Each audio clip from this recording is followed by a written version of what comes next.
Welcome to the Slop Temple. We pray this video helps. In this video, I will compare Subaru Forester versus Lexus NX. We'll explore how these two popular SUVs stack up across key areas like pricing, performance, and interior comfort. Whether you prioritize adventure or luxury, understanding their differences will help you choose the perfect vehicle for your lifestyle. Let's dive into the details and see which one truly fits your needs.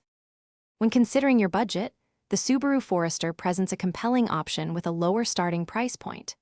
The Lexus NX, as a luxury compact SUV, naturally commands a higher initial investment. However, both offer competitive fuel efficiency. The Forester delivers up to 29 combined miles per gallon, while the NX hybrid models can achieve an impressive 39 combined miles per gallon, potentially saving you more at the pump.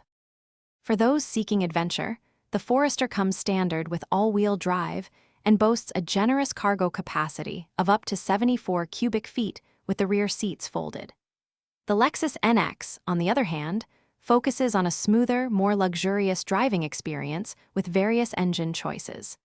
Its maximum cargo volume is around 47 cubic feet, making it suitable for urban errands and stylish commutes. Inside, the Lexus NX truly shines with its upscale cabin, featuring high-quality materials and cutting-edge infotainment systems. The Subaru Forester offers a more utilitarian yet comfortable interior, designed for durability and ease of use, especially for active lifestyles. Both provide a comfortable ride, but with different philosophies. Don't forget to check the description for a link to those meal prep containers and other great deals. Thanks for watching. Consider subscribing if we helped you.